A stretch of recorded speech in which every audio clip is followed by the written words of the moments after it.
Hagrid's motorbike adventure, Mardi Gras show director Blake Braswell, and more on episode 341 of the unofficial Universal Orlando podcast.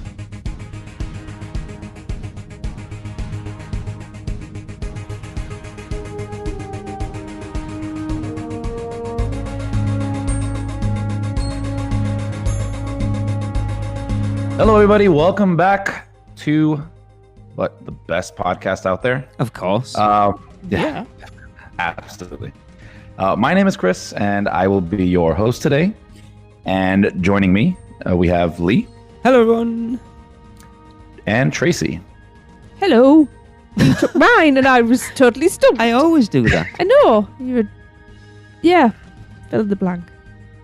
Yes. Yeah. And speaking of blank, we have no Darren today. No. So it's extra welcome back, talking Chris. around. It's welcome back, Chris. Sorry, Darren's gone. Yeah. Are we the same person that we just keep on alternating on episodes? Has anybody seen them in the same room together? Maddie did you proud the last couple of episodes, though, Chris. Oh, yes. I heard. Yeah. Thank you, Maddie. You are awesome. Yes, she is.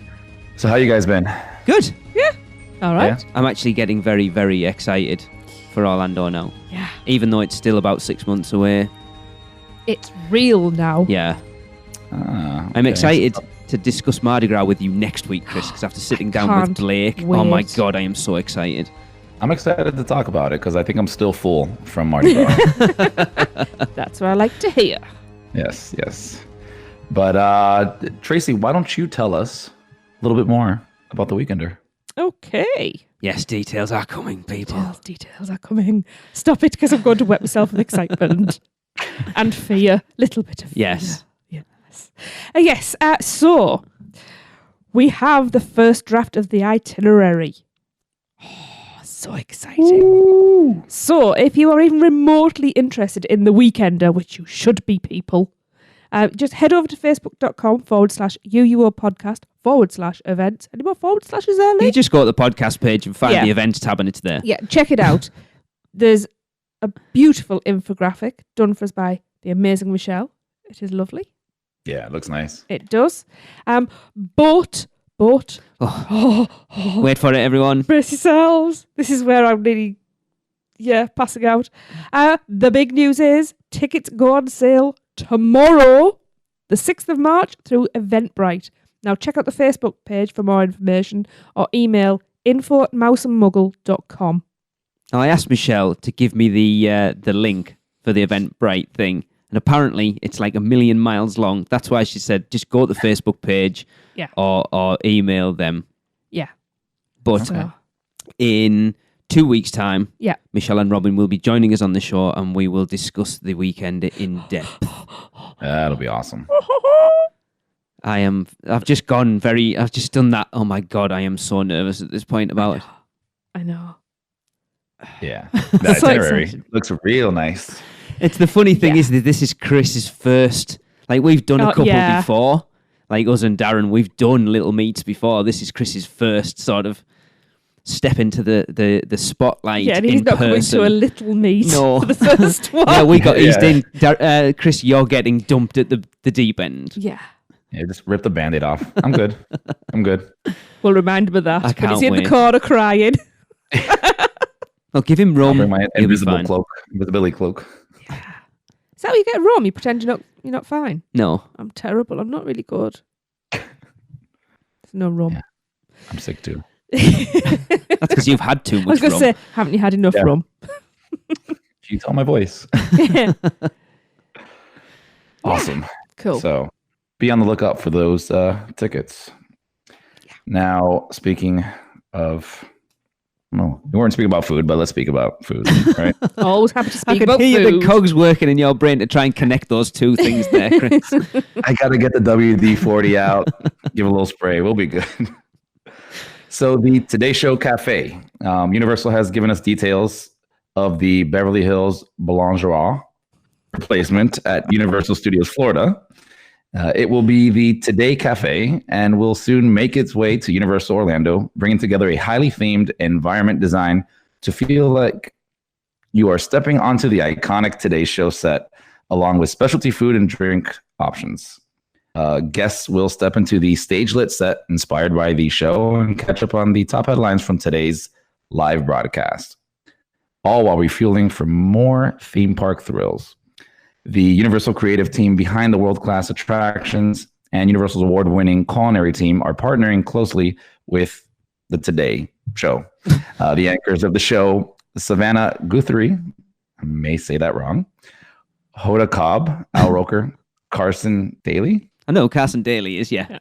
Craig Melvin, Kathy Lee Gifford, Chanel Jones, Dylan Dreyer, Willie Geist, and others help to inspire the one-of-a-kind experience that can only be found at Universal Studios Florida.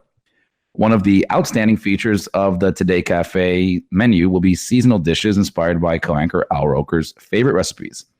Everyday menu options will include fresh in-house baked pastries, salads, and sandwiches, specialty locally roasted coffees, including a unique blend made exclusively for the Today Cafe.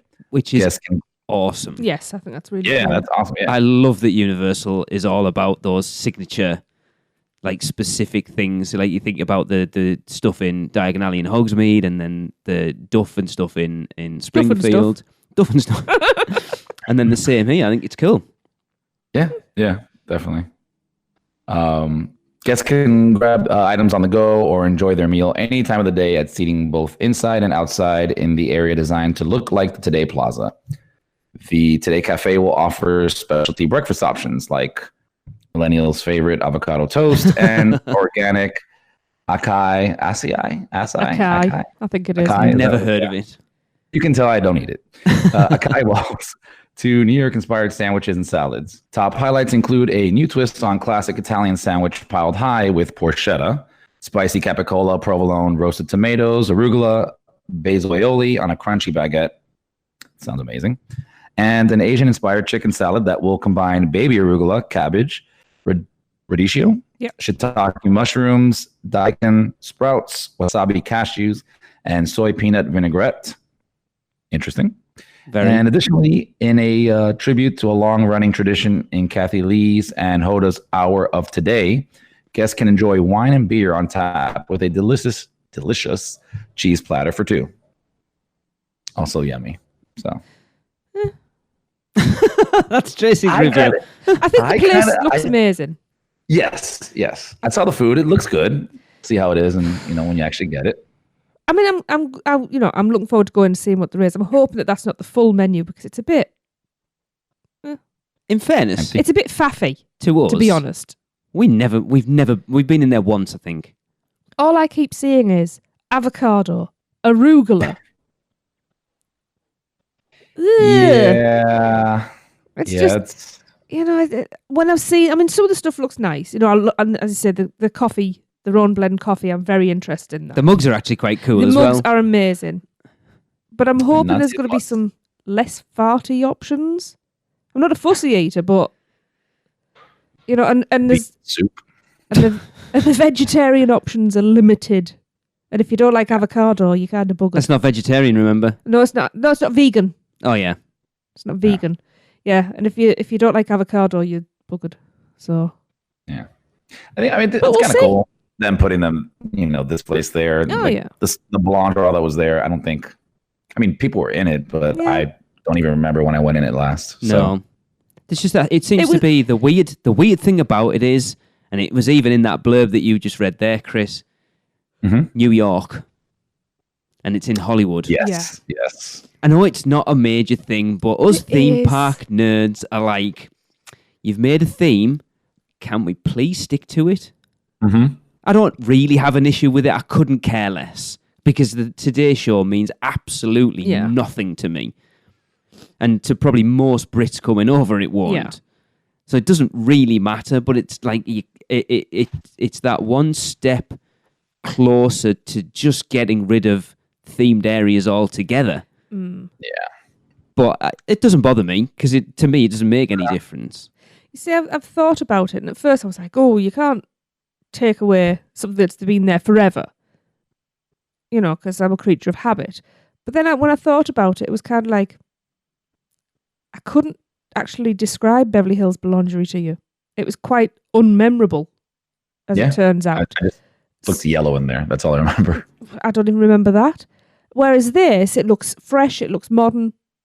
So I'm very intrigued. I mean, I'm sure that's not the complete menu. I'm sure there'll be other things on the menu as well. So I'm looking forward to having a look. I know Alicia kind of poo-pooed it when we had her and I talked about it, and I hope that this being changed was a step closer to us getting some sort of refresh at the front of that park. And she was like, you keep thinking that. But there's still that part of me that hopes it is, that they'll start here and then eventually, because the front of that park has no identity whatsoever. No. You walk in and it's kind of like...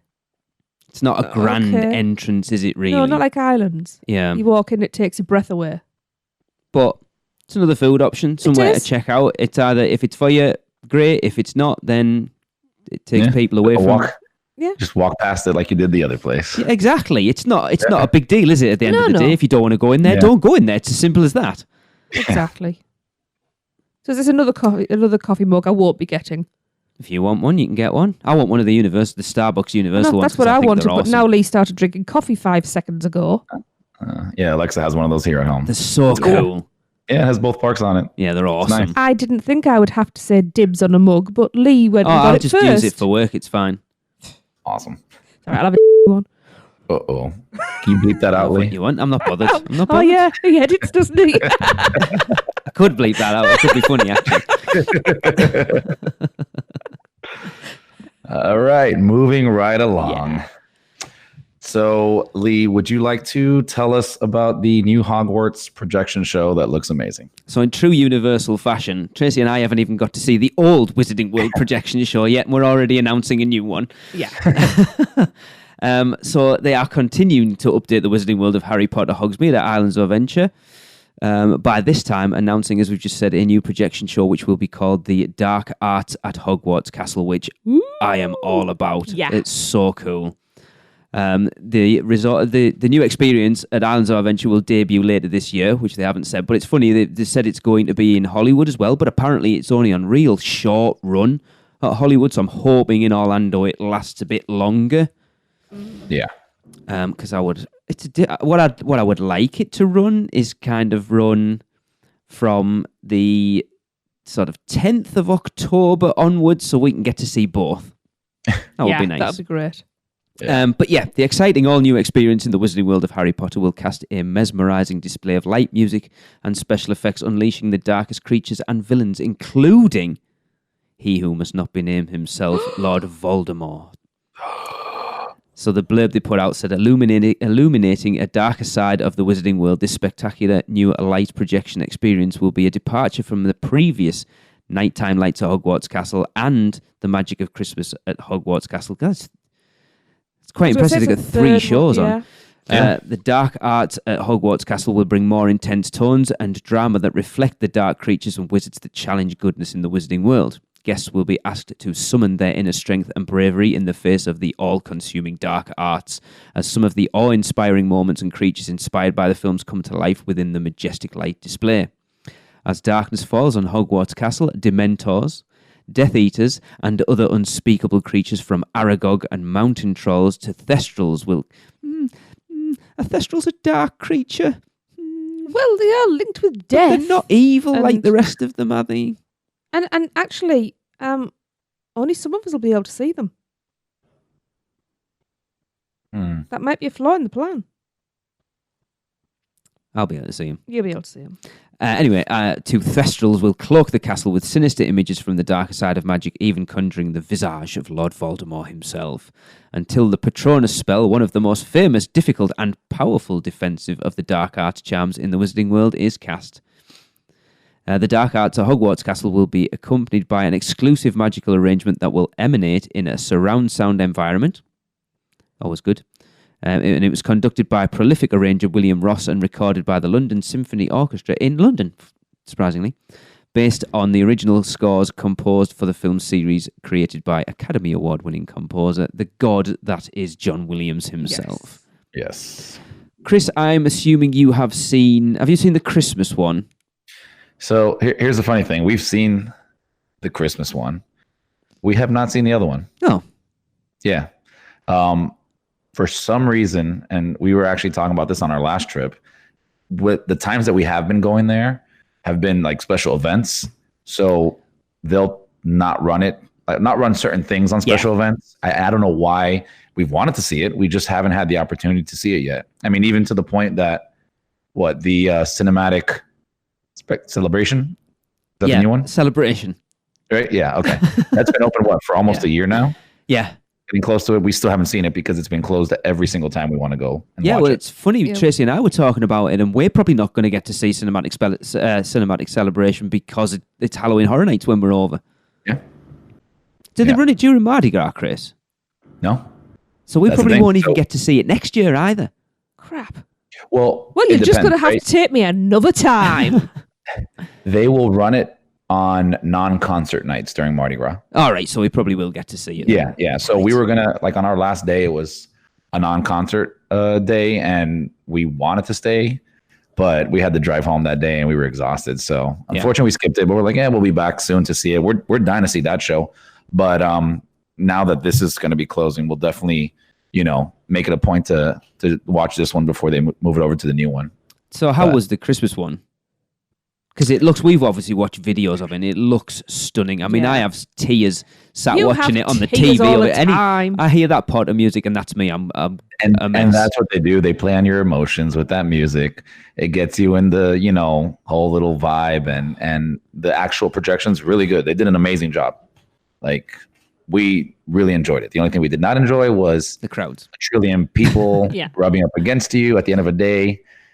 Some people smell a little better than others. Especially after a day in the theme parks. Exactly. Well, it's going to be interesting. I've already listened to little things, and something Seth brings up is going to make that projection show even more interesting. Nice. But we will get to that later. It's not going to be nice. Let's just put it that way. Oh, not nice. No. No. How cool would it be if they added little drone dementors for this show? Yeah, it would be awesome. So cool.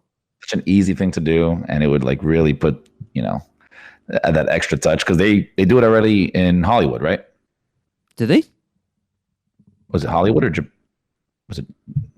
I've seen it somewhere. I would think it seems more like Japan. I'm going to put a shout out, Gabe. If you are listening, do you guys have Dementor drones out at Hollywood? Please let us know. I was waiting for an answer there. They won't answer. But I'd be shocked if he did. Sounds cool. But we'll wait. I know when we see this year. Oh, you guys are gonna tear up. I will be a gibbering mess by the end of it. Mental note: add extra tissues to the shopping list for our holiday. That's not good when you're already dehydrated. That'll be me sobbing. Yeah. And now you're drinking alcohol as well. Yeah, it's not going to be good, is it? Oh God, no! Sobbing, duff tears. But yeah, I'm so excited. We saw I can't even remember what it was called. The second iteration of the Disney one at Magic Kingdom. And we saw it from the Tomorrowland Terrace the first time. And they ran it 2 times that night because we did the dessert party. And the second time we moved down onto Main Street because we were staying for the Main Street Electrical Parade. And to see that projection show head on Cinderella's Castle was mind-blowing. It was amazing. Yeah. Yeah, it looks real. Yeah. Oh yeah. The way they get the projections to make the castle look like it's it's changing clever. Pieces. It's amazing. Yeah. It's stunning. amazing. It really is. Yeah. Very impressive.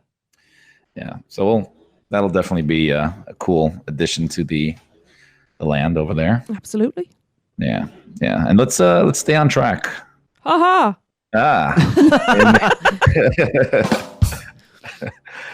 And Tracy, talk to us about the new Potter coaster. Yeah, come on. Sorry, I'm laughing over that. That was a good one, that. See if you can say it in one breath without stumbling over it. What, the entire sentence that doesn't have any punctuation? Get there. Right, okay. So, finally, Universal Orlando have given us some official details about this new coaster that didn't exist until a few days ago, did it? I think it's just about finished, isn't it? So, of course, it's replacing Dragon Challenge and replacing Dueling Dragons. Yes, Dueling Dragons. In Hogsmeade. So we have a name and an opening date. So yeah, it turns out that Alika, was pretty much spot on. Well, not pretty much. She was bang on the money. Which we never doubted her. So the coaster will be called Hagrid's Magical Creatures Motorbike Adventure Just rolls off the tongue. Yeah, super easy. Yeah. The thing is, to quote an old advert from over in the UK, does exactly what it says on the tin. Well, this is true. Yeah. And it will officially open on June the 13th. I'm trying to remember. It's not a Friday, is it? When we...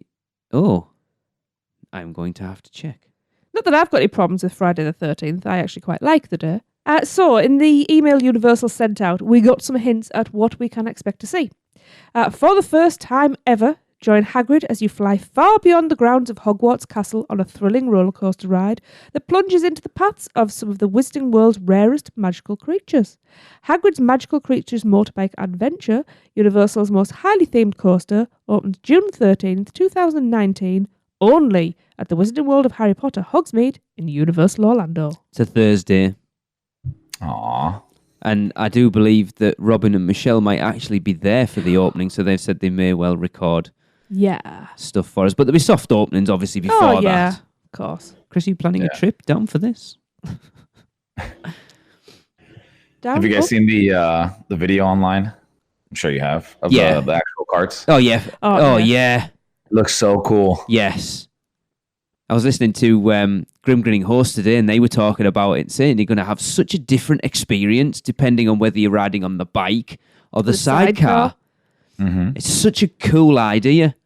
They'd be fighting over, I don't want to be in the sidecar, I want to be on the bike. But it's going to give, like normally with courses, it's like front, middle, or back. Now you're going to have left side, bike right side. front, bike middle, bike back. Sidecar front, sidecar middle, sidecar back. And they were quite short trains as well, weren't there? There was like 6 or 8 maybe. 6 or 8 cars on it. Yeah, I think so. Chris, have you ever done a motorbike coaster before? No. When I saw the Tron one online, I almost wanted to make a trip to Japan to go ride it, but...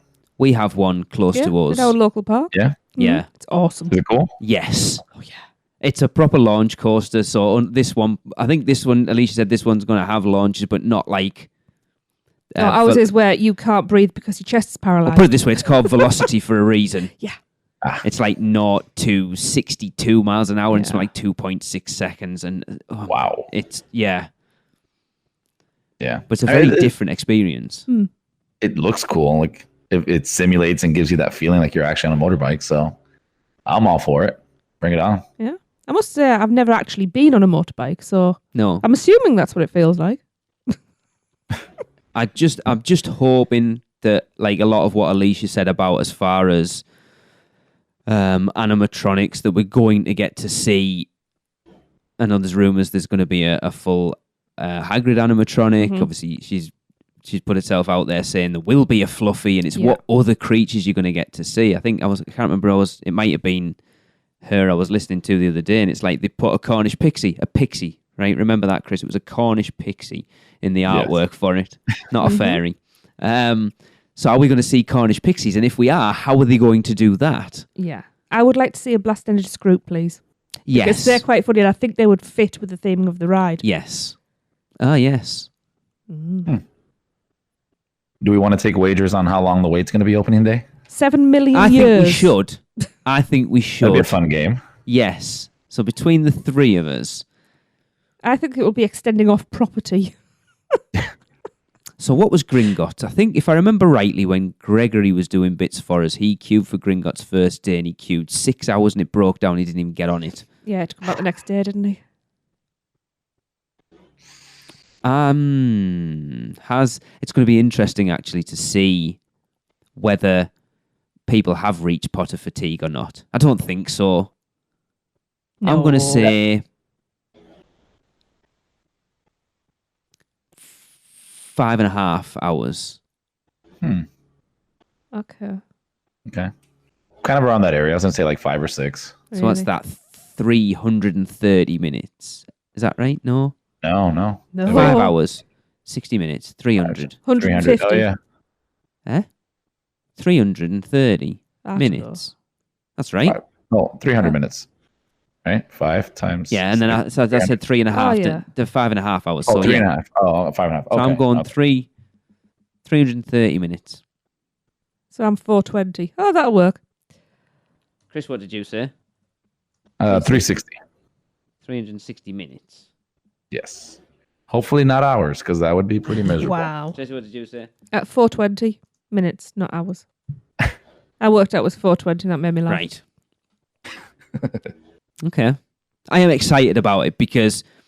I think it's going to have long queues because it's a different type of coaster. Yeah, I enjoyed Dragon Challenge and Dueling Dragons. Obviously, Dueling Dragons way Much more, more. but it never really fit into that land. No. It was a case of retrofit. trying to repurpose something Yeah. just to cut down costs. And I'll be honest, I'm all for that. If that meant that they could put more into the land, then brilliant. And the fact that they have gone back in now with the money they've earned and said, look, we realise that wasn't what we wanted to put in, but it allowed us to do what we did with the money we had. Now we've got that money, we'll now wipe that out and put something in that fits in that land so much better, then I'm all for it.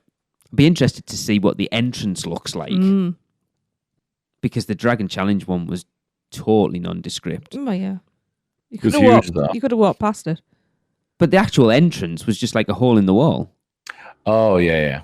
It was literally just a Literally doorway. a hole in the Yeah, wall. it was. With an egg above it that said Dragon Challenge. That was it. Yeah. So Well, I hope mean, this its is much... former entrance was glorious with the 2 dragons, but... It was. It's funny, someone brought that to our attention last Kieran. week. Kieran, a friend of ours, posted, I've Yeah. just been looking through my pictures and look what I've just found, and it was the proper entrance to it, and it was amazing. I've got to Yeah. say, though, that picture that he posted, I swear we've got the same picture with the same woman stood in the same place. I doubt it. They could have repurposed that entrance. Oh, they could have done. Just painted those dragons a different colour. I know. Yeah. But I am excited, and again, it's another thrill ride. So for all we've took one out, we're getting another one in, and I'm excited. I can't wait. Yep. There's a reason why it is on our itinerary to ride first thing on Saturday morning as a group. Yeah. Hopefully the lines will be down to 4 hours at that time, but we'll see. Yeah. Be interesting to see whether it starts with Express or not. I'm doubting it. I doubt it too, Yeah. because Diagon, what is it? Escape from Gringotts. Yeah, that didn't have it. No, So- I know it's been built with Express lines in it. Whether they use it or not, is a different matter. Cool. Yeah.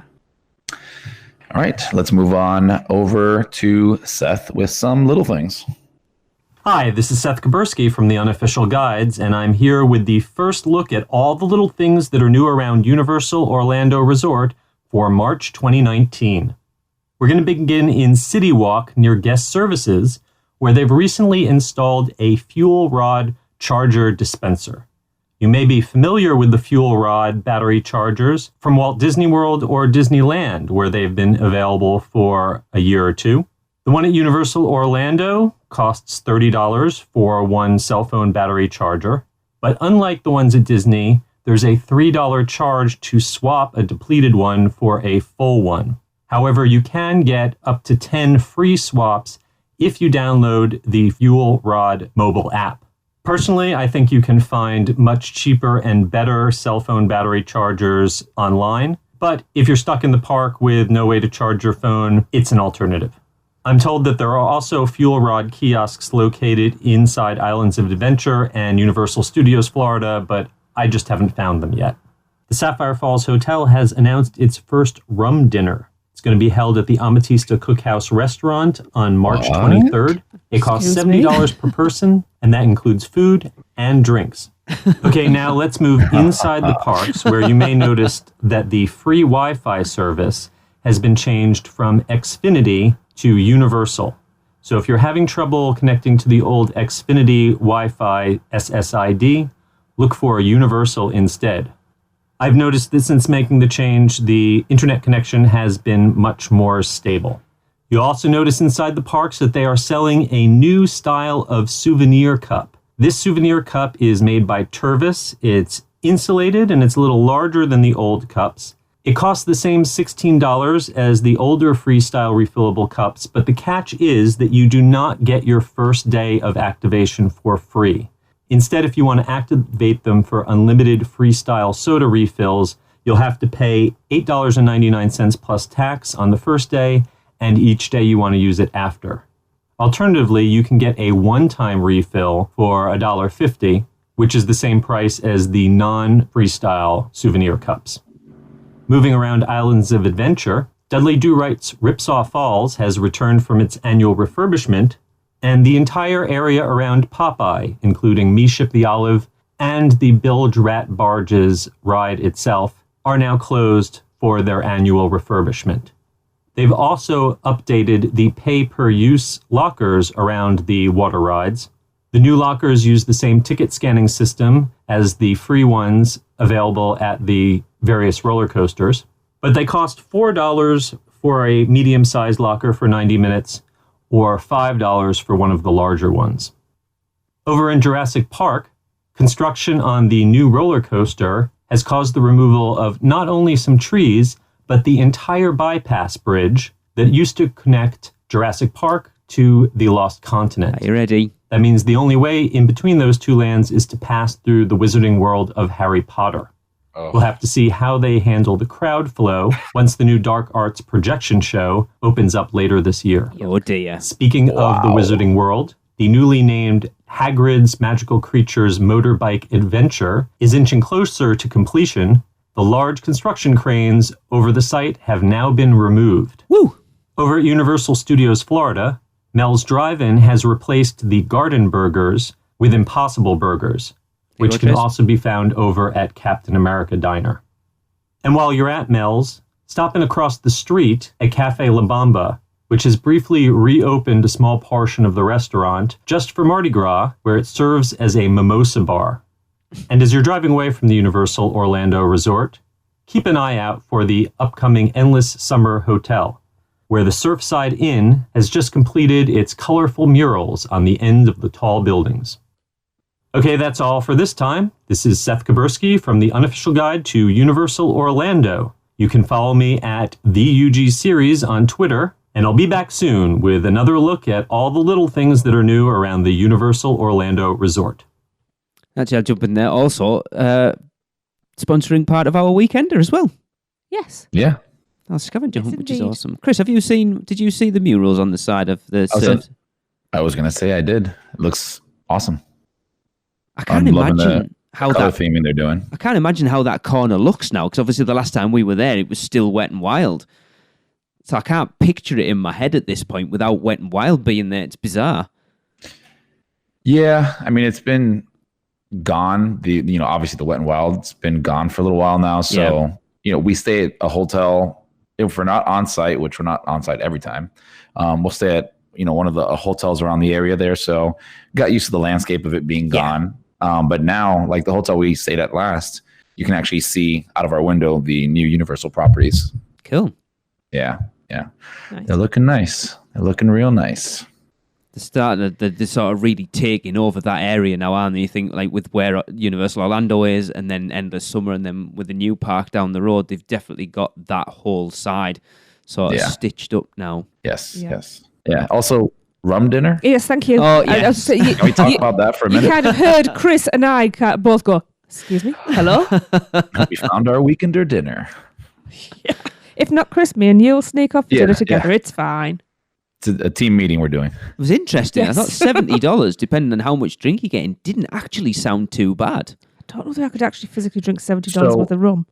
Those guys there, obviously, like me and Alexa, are huge fans of that place. We love going there. The manager literally knows us, first name basis, all that kind of stuff, and like half the staff. So we look like weirdos going in there because everybody's saying hi. But they have they have the tapas plates, and what they've been doing lately is they've been putting out these dinners because they don't actually do like a full dinner. But every now and then they were doing like a dinner special, and it would be like, I know last time we were there, they were doing it and we really wanted to do it, but we missed out on it because I think we ate an hour before we went there. They were doing like a steak dinner, and it was, I think it was $40 for it, 40 or 50. But the thing is that it's not just a steak dinner for one. They even tell you this is a shareable plate. Like you don't want to eat this all by yourself. Right. So it's almost like a giant tapas. Okay. So that, if you mix that in with some drinks in there, that $70 price tag does not sound too bad. Right, I'm just reading it on the Lowe's Hotel's website now. And it says, enjoy an amazing dinner paired with a selection of rums from Mount Gay distilleries that are sure to please your palate. Dinner begins with a flavorful cookhouse ceviche, followed by Caribbean tomato and avocado, pork belly slider, and short rib, carne guisada? No idea. Carne asada? No, it's Guisada. I've never heard of carne guisada. Nope. For a sweet ending, savour a decadent ricotta cheese custard and rum stewed apricots. Well, that sounds all right.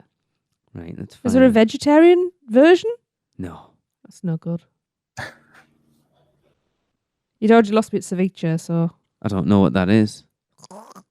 It's like a fish All right, so you go. seafood like stew kind of So thing. the cookhouse Yeah. ceviche is Florida snapper, cucumber mint relish, aji amarillo crema, whatever. Crema. Silver rum basil leche de tigre, paired with Mount Gay silver rum, Caribbean I love the tomato rum. and avocado, which is baby arugula, pickled mango, fried capers, broken Cuba Libre vinaigrette, and goat cheese mousse. You see, arugula and avocado. What is it with the double A thing? Yuck. Paired with Mount Gay eclipse rum. Okay. Pork belly slider, which is panda yucca, bitters gastrique, glazed. I'm absolutely butchering these. by the Really? way. Hadn't noticed. Glazed curabuta, pork belly, kumquat jam, chicharron, charred tomato, and chipotle aioli, paired with black barrel. Okay. Short rib carne guisada, which is Caribbean smoked short ribs, root vegetables, roasted corn, cilantro, white rice, and chorizo oil, paired with Mount Gay XO, I'm just And starting then- for the rum now. ricotta cheese custard, and rum stewed That apricots, sounds all right. paired with Mount Gay 1703.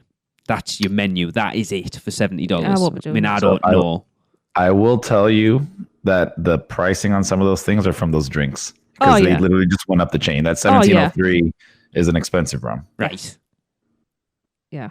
And it's, So. I assume the further into the course is the darker the rum gets then. That's exactly what he was. Yeah, that's Yeah. what it sounds like. Yeah. Okay. I like my rum dark. Well, we'll like go. my We'll get it for soul. two of us. I'll eat Start the with food. dessert. You drink. Yeah. I'll eat the You eat food. that and I'll you just drink drink. the rums. The problem for me is That'd be awesome. I don't do ribs. I don't like meat on the bone. And I don't like fatty meat. So pork belly, that's out as well. And then the devil's triptych. Aioli. No, I like aioli. It's basically garlic mayonnaise. No, arugula, avocado, cilantro. Nope. But the rums I'm on board with. Yeah. Yeah. There's Oh, bits it's I just would cool. pick out, but Nothing new. that's it. You know, Absolutely. they're not catering for just me. No. I always say this. It's a high-end I dinner. don't think I'm a fussy eater either, but Don't worry, Tracy. They have 200 bottles on the back shelf. You'll find something you like there. I've got my own straw. I'll be fine. We're going to have to go over. I don't know where the hell we're getting the time from to check out all this stuff we need to check out and do the weekender, but it's going to be Breakfast. interesting. I can't drink for breakfast. I can. Look, I'm not being funny, but we're already meeting somebody for breakfast one day, apparently, to talk football. I'll need rum. Anyway, I'll bring a head flask. Don't worry. cool.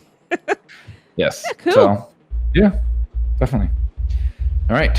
Let's go and get the light bill paid with a Mouse and Muggle ad. Mouse and Muggle Travel Company, our services are completely free to you. We don't just do Universal, we can do Disney, we can actually do anything. I don't know if anybody knows that. We can do anything. We can book absolutely anything, and it's super easy. We have a website, just go to mouseandmuggle.com, and we have a link there for a free quote request. You just fill it out. That email comes straight to me, and either Robin or I will handle it, or if we're a little bombarded, then we'll send you off to one of our expert agents. But we'll take good care of you. So reach out to us at any time. And we are back. So, Lee, Tracy, you guys had the opportunity to talk to show director Blake Braswell about this year's Mardi Gras at Universal Studios. We so did. let's Oh, so that was lovely. pre-recorded. So let's hear it. Mardi Gras is underway at Universal Orlando Resort again, and this year looks as awesome as ever. Chris will give us his review of the event next week, but today we are absolutely thrilled, to be honest, to be joined by show director of Mardi Gras Parade, and I like to say friend. Yes. Blake Braswell. Hi, Blake. Hey, friend. We'll go with that. Yeah. Hey, Blake. Hey, how y'all doing? Good. Yeah. I know you'll be quite happy at the moment, Blake, as your team had quite a resounding win last night. We did. I'm glad that you remember which football club I support. How's the local club going your way? Not very well at the moment. don't Let's not ask. get into that. Okay, we'll talk about that. Not great. Well, shall we talk about what we came to talk about, course. not football, Yes. boys? Thank you. I mean, we can talk football all day long if you guys want to. I'm down. I That's know. fine as well. Allie might start throwing stuff at me, though. Definitely. So, Blake, of course, as we know, you are also part of Halloween Horror Nights team. And like Halloween Horror Nights, Mardi Gras is never the same event twice. So what can everyone expect this year, other than the parade, that's different to previous years? So it's actually, and Halloween kind of works the same way.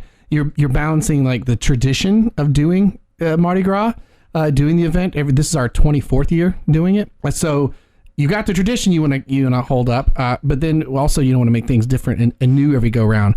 So, and the way we've been doing that has been to really have a distinct theme each year. So we've got a series of floats that are are traditional, as we talked about as far as the parade's concerned, and then we've got 6 that rotate out and our theme that so.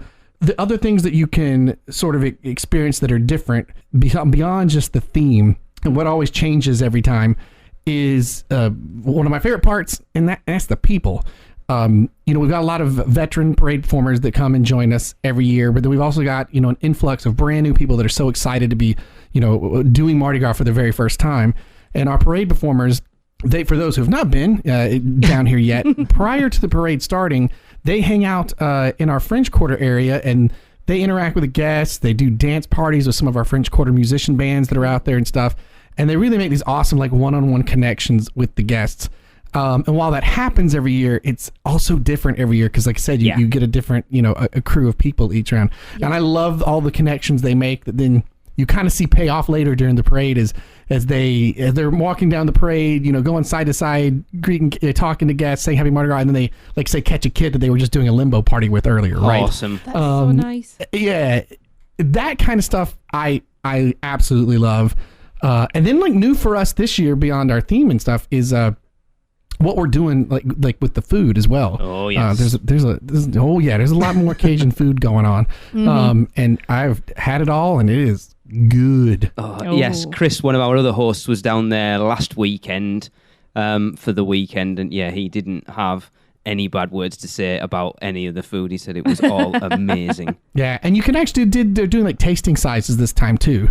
So that you can actually get around and try. If you're only going to be here, like say one day, you don't have to choose. You can try a lot of different stuff with these tasting lanyards. Now, normally I'd be quite sad talking about Mardi Gras to you, Blake. And I know I'm going to call myself out here that when we had you on last year, I did on the podcast say and promise that I was bringing Tracy this year. Yeah. And I know You lied again. did. it hasn't paid off, but I will say we are booked up to come out for Mardi Gras next year. So I'm kind of sad, but with an edge of excited for next year. Yes. Well, we're already hard at work on the theme for next year, so trust me, you'll have a good time. Awesome. I can't cannot wait. So moving on to the parade then, at Mardi Gras, Blake, the parade is pretty much the main event at the Mardi Gras celebration. So, and carrying on making the event different every year, this year's parade is no different. Like you've already said, there's the classics that everyone expects and then the new floats for this year, and that theme is party animals. So where was the inspiration for that theme? So the theme actually comes from Mardi Gras itself, in that we wanted to take a theme, and what was going to be a little different from what we've done in the last few years is make sure that the overall theme of Mardi Gras also pulls through very strong through the theme that we're doing this year. Last year we had the celestial, so we had like all the constellations and stuff, but this year with our party animals theme, that even though when you get to these new floats that, say it's like the Arctic and you've got all these penguins and this whale up there, this giant polar bear, they're all part of celebrating Mardi Gras as well. So the penguins wear these adorable little jester caps. So you've got, a Mardi Gras crown on the whale. And then the costumes that sells for the characters that correspond to each float represent that as well and tie back into it. Like for our insect float, we've got this group of bees that we have performers that are swarming around, and their antennas, they're not black antennas. They're one's green and one's purple. Awesome. To simulate the jester hat. So the theme of Mardi Gras pulls through our entire party animal theme. Awesome. I've got to say the bee one is my favourite one. It's I love the bees and the flower stilts that travel along with them, and then the queen bee. Yeah, they all make me really happy. Yeah, they're lovely. I love bees. Killing me at the moment. It's like I so want to be out there this year. I just want to say, with the bees having the green and the purple antenna, that is my plan, that when I come out next year, my hair is going to be green and purple with gold accessories. I have so it'll be easy to find you. That'll work. Exactly. But yeah, the parade does look amazing this year. Yeah. It's like it does every year. It's just it's that energy that the parade gives, and it's not just the floats themselves. Like you said, it's the performers that go along with it that just make it something more than just your average parade. It is. It's a moving party, isn't it? Yeah. Oh yeah. That's exactly what you want out of it. Yeah. From the moment people walk in and start hearing the Mardi Gras music being played on all the the BGM or background music throughout the park, to going down to the French Quarter, smelling the food, and then hearing the bands playing on the street, and the performers hosting these sort of like impromptu dance parties and stuff, to the parade itself. It's just a party the whole time. I can't wait another year. We gotta wait a year. I know. It's killing me.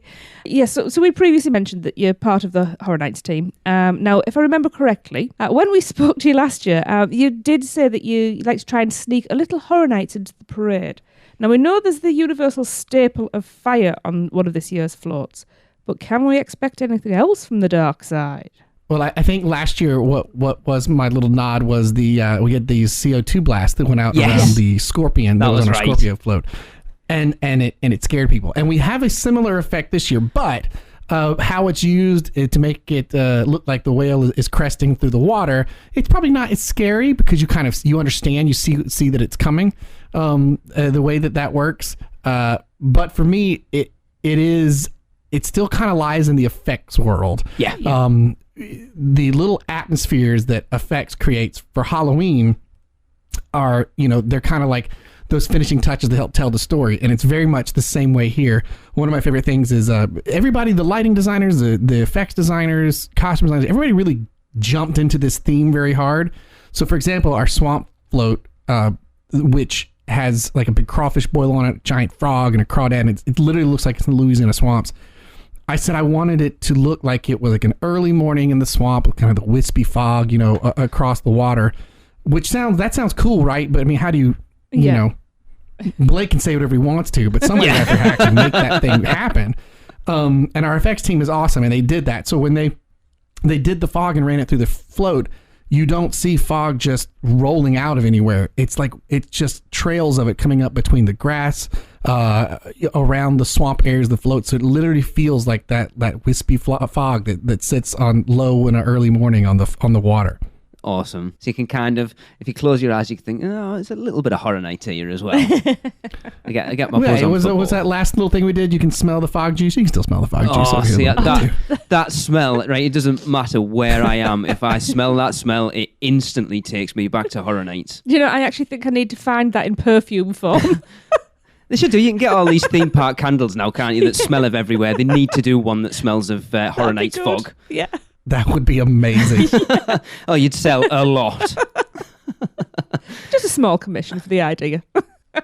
So, of course, as we've already said, the parade looks fantastic this year, Blake. The whole thing it's another level from every year. You guys take what you've done last year and somehow manage to make it better every year. And I'll be honest, I don't know how you manage it. You take something that's phenomenal and make it even better. And it's the same with Halloween Horror Nights every year, but as theme park creators and show directors, we know you like to put little hidden details in there. Is there anything there in any of those floats that people wouldn't necessarily notice just watching the parade that you think they should look out for? And which one of those floats is your personal favorite? That's hard for the favorite one, because I really, really like this theme, and I can start talking and say, I love the swamp float. I love the crawdads and shrimpette characters that run around with them.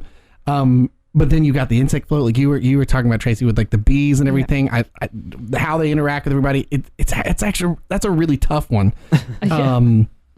I'll tell you the one of the things I was the most excited about when we got our. This again goes back to an effects thing. I like my effects. The ocean float that's got our giant sea turtle on it. Oh, I love that.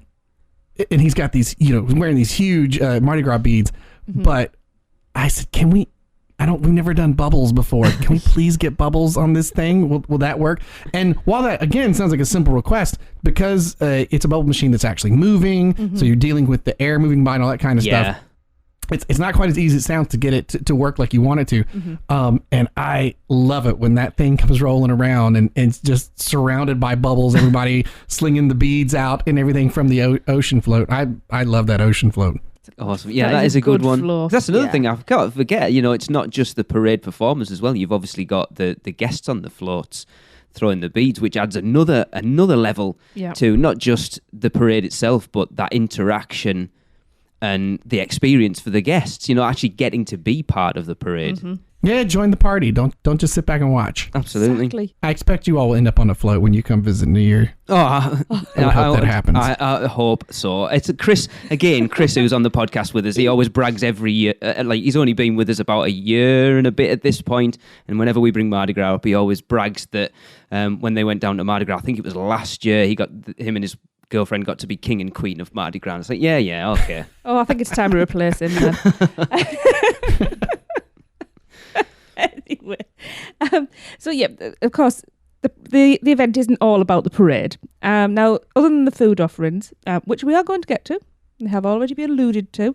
How have you upped the game this year? We've kind of already mentioned this a little bit, haven't we? Yeah, I mean, I'll tell you one thing that's helped is the theme was one that they could buy into so well with our designers that like our lighting designer, she went bonkers over these floats. They look so good. They do. It's always interesting because we partner with Kern Studios, and they're the folks who they've been making Mardi Gras floats for Mardi Gras down in New Orleans since like the 30s. And then we come up with concept, kind of go back and forth. We do some designs here, then we get the floats from them, and then our decor and our lighting team jumps on, and they put on a lot of these finishing touches. And the lighting package that was designed this year is fantastic. There's all this LED tape and things working around the different animals and scenic pieces that are on the floats. It makes it such an amazing nighttime experience to see how all that comes together. Yeah. I mean, that's the thing with the parade every year. With technology moving as quickly as it is, it's not just a case of you sort of changing what you guys can do with it, but how the technology moves, allowing you to do different things every year as well. Oh, yeah. And our tech partners are all excited to play with new toys. So they're always bringing fun ideas in if they've got something new. Because, again, talking about how we've upped it this year, I think the merch this year looks really good as well. Definitely looks better, like a step up from last year. I think you pointed out there was like a hoodie in one of the shops that's cool, but there's like all the beads and the merch for Mardi Gras. It's a big thing for people because everyone wants to go to an event like that and take something home to remember it by. So the merch is a massive part of it, I think. Yes. Oh, it always surprises me every time how many people come in dressed in like ready to roll Mardi Gras stuff, or they're getting it here and getting dressed up ready for the party to start. That'll be us next year. Yes. I would imagine. Oh yeah. Well, we're bringing our daughter she'll be 15, so I expect her to be all decked out. She might be misery guts, but yeah, we'll get it. We've already kind of mentioned the food, and I think we have to talk about it because it just looks. Yes. Like all of it looks amazing. And you've got new offerings this year, as we've mentioned, the tasting lanyard, which again, Chris, we sent him down to test out the tasting lanyard. Yeah. And then the new upcharge offering, especially the Bayou Boil. That's brilliant. Oh, yeah. Yeah, I mean, that Bayou Boil looks amazing, and it's in such a great place as well. Perfect. Yeah, and if you do the Bayou Boil, that's on the concert nights that happens. It also, you get VIP seating with the experience as well, plus just a ton of crawdads. It's awesome. So how much do you think that the food ante this year has added to the event overall? Oh, I think the food awesome this year is, you're trying to, themed entertainment designer, you're trying to make an immersive experience. So we do what we can on the entertainment side. And then, our food and beverage partners come in and like seal the deal off so that when you're in the French Quarter, like you smell all that Cajun food. I feel bad talking about this because it's going to make your year-long wait worse. But the food is awesome this go round. That crab etouffee is slamming. And then also that we have a bunch of craft beers from Louisiana that are at all the different tents.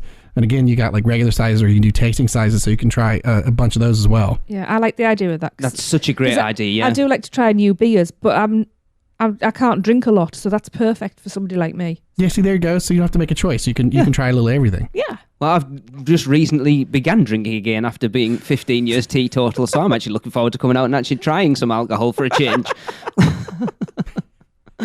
Well, I'll see you in a year then. Yeah, but it does. I mean, the food is like, I think theme parks very much are about food now, and I think, like you said, that having those smaller portions gives people the opportunity to not have to make that decision. Do I want that or do I want that?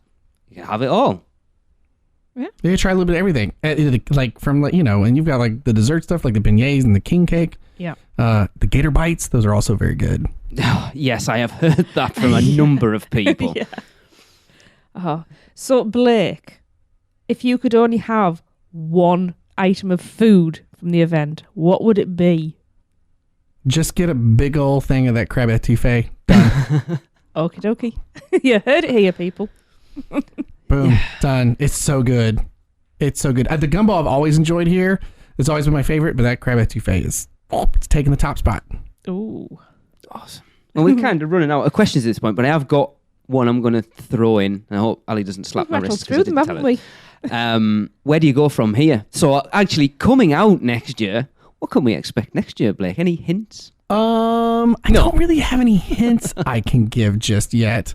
Shall I send you my list? I think you'll really enjoy it, though. I have, as I've gotten to know you since we first did this last year, I have a feeling that you will find next year's theme very, very fun and have a good time with it. Ooh. So I'm getting right. So next year will be the 25th year then, is that right? Yep. So a bit of a celebration then. That's worked out quite well for us, hasn't it? Yes. Yeah, see, perfect. Yeah. See, we just planned it this way. You're coming down for the 25th. That's awesome then, because we hit Halloween Horror Nights 25. We're going to hit Mardi Gras 25 and Horror Nights 30, hopefully. Yes, hopefully we'll get Horror Nights 30 as well. And see, Horror Nights 25 was my first time working on the show direction team with the marquee event. So there you go. Well, Blake, from me to you, that year was unbelievable. Yes. I know we're not here to talk about Horror Nights, but it was second to none. Well, you did say you're coming in October, so I hope we get to talk about it. Oh, yes. Come experience in October. Yeah. Oh, yes, I'm looking forward. We are counting the days to the first Horror Nights announcement this year. But anyway, we're not talking about Horror Nights. Mardi Gras is still going on and is going on for quite some time yet. So we haven't even talked about the concerts. No, we haven't. The concerts are a huge part of Mardi Gras. Anybody in particular looking forward to seeing, Blake? Well, the one I keep talking about is the one my dad is so excited about, so we're going to go see together at Steve Miller Band. Yes. Fantastic. March 16th, yeah. It's a good lineup, though. Like, everybody should find something that they would want to go see. We just had Macklemore here recently, but we still have well, actually on that same weekend with Steve Miller Band, the following day you've got Ziggy Marley, but Pitbull is still coming. We just announced Prince Royce, so there's still a lot of good bands left to see for the rest of the run. There is, and I think the best thing about it is it's not an upcharge. Any regular guest going into the park on that day with their day ticket can take part in all of Mardi Gras for no extra cost. I think that is... It's the icing on the cake. It's amazing, to be honest. Yeah, I think it's a really fun experience, especially for folks that, like I said, as they come in, they may not know really what to expect, but as soon as you get in the door and hear the Mardi Gras music playing through the BGM, they know something different is going on, I think being able to go to an event like that and interact, one of the biggest things for me coming to theme parks is that interaction with team members or performers or the actors in whatever shows it is. It's like they're the memories that you take home, and watching the videos that we have of Mardi Gras. And you've already mentioned it yourself, Blake, that those experiences you get with those performers is their memories you will keep for the rest of your life. Yeah. And that is, for me personally, that is like my favorite part of this. That's my favorite thing I get to see. If I go watch out there and I see that they've got a bunch of 6, 7, 8-year-olds competing in like a dance limbo contest that they've just randomly started on the street with the bands and stuff. It's so awesome. Like I love that stuff. Yeah, me too. I can't wait. It's proper heartwarming stuff, and it's bringing people together. It's bringing families closer. It's bringing strangers together because they're, what's a stranger? A friend you haven't met yet. Yeah, exactly. I'm the type of person that if we stood in line or we stood in a group somewhere, I'll talk to the people around me. Yeah, our kids hate it now. but it's nice that you've got like things like the pop-up limbo and stuff. No, if you pop up, you lose. Yeah. But well, like when these dance parties start, my favorite thing is when they begin, it's just normally our cast with like a couple of of performers with a couple of maybe guests, and then slowly as our cast is looking out in the crowd, seeing who's really enjoying it, they start grabbing them and pulling them. And the next thing you know, this dance party is huge, and the guests now are way outnumbering the parade performers that are in the street dancing. And grown-ups are allowed to join in, aren't they? Yeah. Oh yeah. Good, because otherwise I'd just crouch and pretend I was a small child. Because I am joining in. Especially, don't worry, you don't have to act like an adult here. You're fine. Oh no, I don't. I tried adulting, didn't stick. No. It's overrated. Absolutely. It totally is. I absolutely agree. Cool. Well, Blake, it's been fantastic to speak to you again. It's as usual. Talking about an event that I'm finally going to get to see next year. Yes. So, Tracy, you can't have a go at me now because it is happening. Yeah, but now I can nag you about Christmas. True. True. So, yeah, like we've said, Mardi Gras this year is looking to be another phenomenal event at Universal Orlando. The parade, the food, the street entertainment, the concerts, there's so much there for everyone to enjoy and take part in. So if you're in the area or you happen to be going to Orlando when Mardi Gras is on, definitely go and check it out. And Blake, thanks again for so much for taking time out your day to come and speak to us. We really appreciate it. Yes. Of course, happy to do it. You all are a blast. And we are you. Yep. And we can't wait to see what you've got in store for us next year, because I will be getting to see it with my own eyes. Yes. Sorry, I'm overexcited. Brilliant. Thanks, Blake. Thank you. No problem, man. See you in October.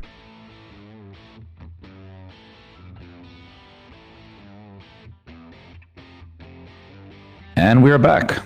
So, yeah, that is going to wrap up the show for this week. Yeah, I'd just say Blake was awesome. He's such a nice guy, and I can't wait. We've already talked about meeting up when we're over. Yeah, it's that thing with him, because obviously we've spoken to him before, and we have the connections on Facebook and everything. It's just like having a chat with a friend, and it's kind of like I kept having to say to myself, "Oh, you're working. Hang on." I always felt. It was just a chat. It was lovely. I felt guilty that we were talking about Mardi Gras, yet we probably brought Halloween Horror Nights up as much as we did in it as everything else. You always blame me because Blake will find every opportunity to drop in the fact that Halloween Horror Nights 25 was the first year he worked on Horror Nights, and I'm like, oh my god, that year was amazing. Yes. Yeah. It was a really good interview, and I can't wait to go and do Mardi Gras now. Yeah, absolutely. Yes. Well, we're going to talk a lot about it next week. Oh, yes. Yes. So, yeah. So, for Lee, Tracy, and myself, Chris, thank you for listening. We'll see you next week. Cut, print. That's a wrap for another episode of the unofficial Universal Orlando podcast. Never miss a show by subscribing on Apple Podcasts and leave us a rating and review while you're there.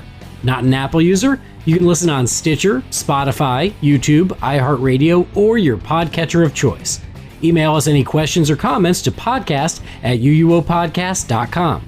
Follow us on Facebook, Twitter, Google+, YouTube, Instagram, and Pinterest. Just search UUO Podcast. Keep up with the latest news, rumors, and updates on our blog at uuopodcast.com. Thanks for listening. See you next week.